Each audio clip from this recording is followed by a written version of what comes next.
नमस्कार। कमर दर्द के कई कारण होते हैं। हमें कुछ कमर दर्द के प्रमुख कारणों के बारे में थोड़ी बहुत जानकारी होना जरूरी होता है, क्योंकि शहरों में जब कमर दर्द होता है तो लोग एक स्पेशलिस्ट डॉक्टर से लेकर दूसरे स्पेशलिस्ट डॉक्टर के पास जाते हैं। एमआरआई स्कैन, सीटी स्कैन, बहुत सारी जांचें कराते हैं। इससे पैसा बहुत ज्यादा खर्च होता है, समय भी जाता है। और गांव में जो छोटी बीमारी है कमर दर्द की, उसका जो ट्रीटमेंट है लोग कई महीनों तक दवाई से लेते रहते हैं और इंजेक्शन लगवाते रहते हैं। उस छोटी बीमारी को ही कॉम्प्लिकेटेड कर लेते हैं, जिसका इलाज महंगा भी हो जाता है और मिलना संभव भी नहीं हो पाता है।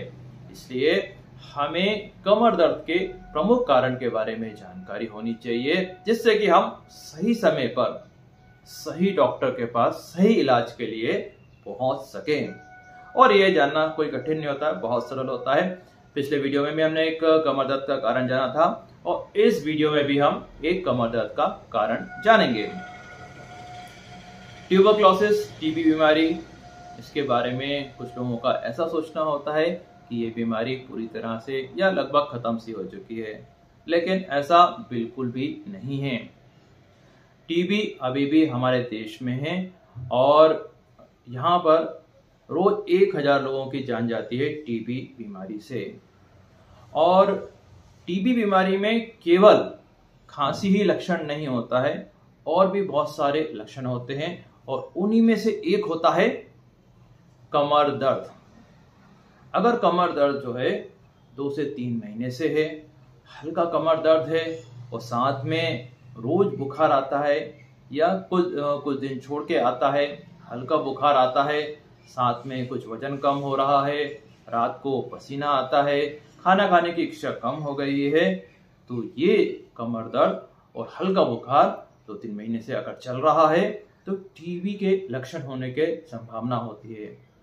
एक जिले में अगर 10 लाख के या 12 लाख की जनसंख्या है तो 4 से 5 लोगों को इस तरह के लक्षण हमारे देश में हर जिले में लगभग आते हैं।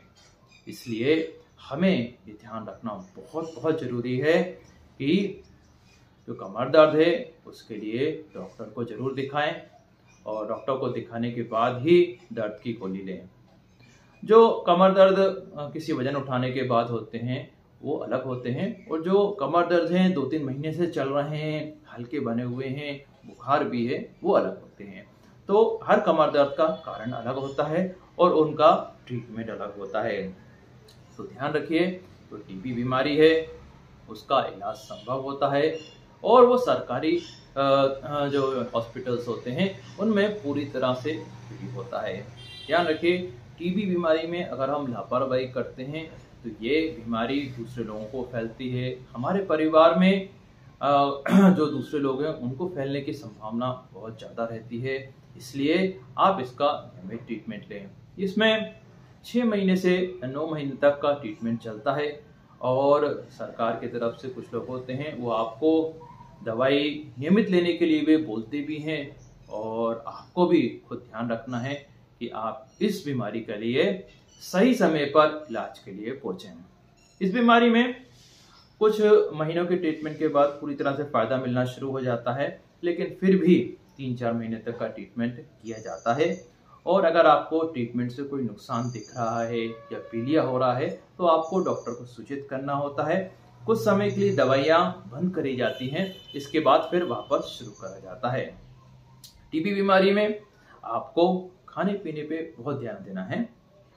खाने में आपको प्रोटीन की मात्रा अच्छी लेनी चाहिए, दाल का उपयोग करना चाहिए, और अगर आप नॉनवेज खाते हैं तो नॉनवेज भी खाना चाहिए, और नॉनवेज नहीं खाना चाहते हैं तो दाल भी पर्याप्त होती है अगर आप थोड़ी सी ज़्यादा मात्रा में लें, और साथ में दही और दूध का उपयोग भी करें, और सलाद और फल का उपयोग भी करें, क्योंकि दवाइयों के साथ साथ अच्छे खाने की भी जरूरत होती है।